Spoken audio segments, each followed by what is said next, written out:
There's a couple planning their 40th wedding anniversary, and the wife says to the husband, she says, you know what, 40 years, I think I'll wear silver shoes. And the husband says, ah, to match your hair, huh? And the wife lovingly responds, why, yes, dear, so I suppose you'll be going barefoot? That's kind of harsh, but anyway. Um, I've read even more harsh conversations on social media, that's for sure. I'm not sure if you spend much time on social media, but I'll tell you the truth, people can be pretty harsh there sometimes. Some folks feel that they have the right to say anything to anyone, regardless of the consequences. I even see it in the news. I mean, you watch the news reports. There's some mighty mean things said to other people and about other people. Well, so today I want to examine question number 6 in our Disciples Journal. That's in the self-evaluation section there. We're to examine section or question number 6. Should be an interesting discussion. We'll get to that in a moment. In the meantime, my name is Pastor Greg, and you are watching Transforming the World.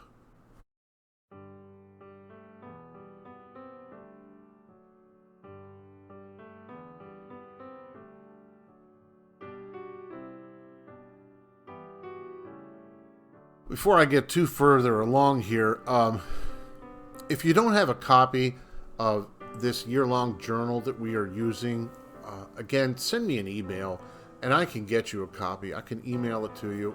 But if you don't have it, I'll just read you question number section in this self-evaluation section. And question number 6 asks this: do I think more about my responsibilities than about my rights?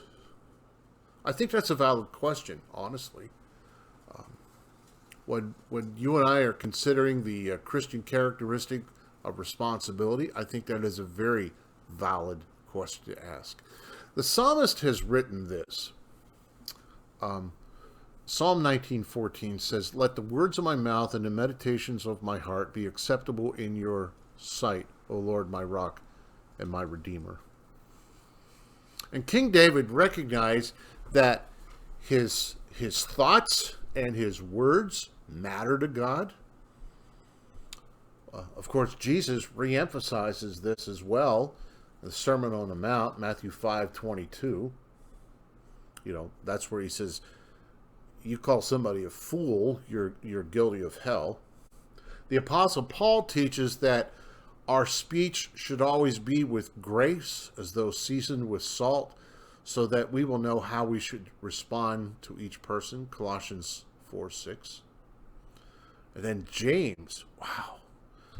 James, the half-brother of Jesus Christ, comes along and he scolds us for blessing God in one breath and cursing someone in the next. Surely, my brothers and sisters, this is not right, says James 3:10. As Christians, we have a responsibility to strengthen, to encourage, and to love one another. Let everything you say be good and helpful, so that your words will be an encouragement to those who hear them. Ephesians 4:29. So, yeah, okay, sure. You have the right to express your opinion. You have the freedom to let somebody know that you have been offended. Our Constitution gives us this right. But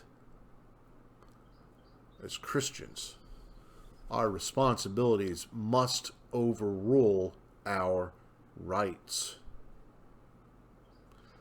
This is how responsibility plays out here. A cutting remark or taking a shot at someone's character may be your right, but your responsibility as a Christian dictates that your snide remark is out of bounds. Which do you exercise? Your right or your responsibilities? Solomon understood this. Solomon says, just as damaging as a madman shooting a deadly weapon is someone who lies to a friend and then says, I was only joking. Proverbs 26:18 and 19. And I think the same could be said about that cutting remark. We have a responsibility to build up, not tear down. Now, the world around us seems to me to be on a path that will completely dismantle another person's character without any regard to how damaging it might be. We've seen that in the news. We have watched people's character and conduct be ripped to shreds without any regard how it affects that person or his family or her family. Mean remarks, cutting remarks. And it comes from people who say they are Christians. That concerns me, because that demonstrates to me that they don't take their responsibilities very seriously. You call yourself a Christian, you have a responsibility to build up and strengthen, not tear down. You may have the right to do it, but as a Christian, your responsibilities overrule your rights.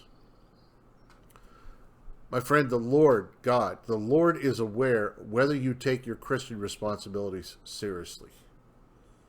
So I want to challenge you to think long and hard before you exercise your rights. Well, that's a Christian attribute of responsibility. Examined a couple things this week. I hope they've got you thinking.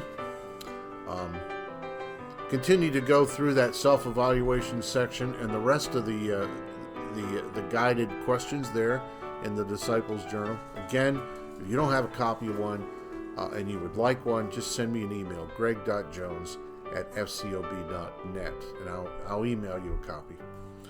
Thanks for spending the week with me as we have discussed responsibility. I will talk to you again on Monday. Have a great weekend.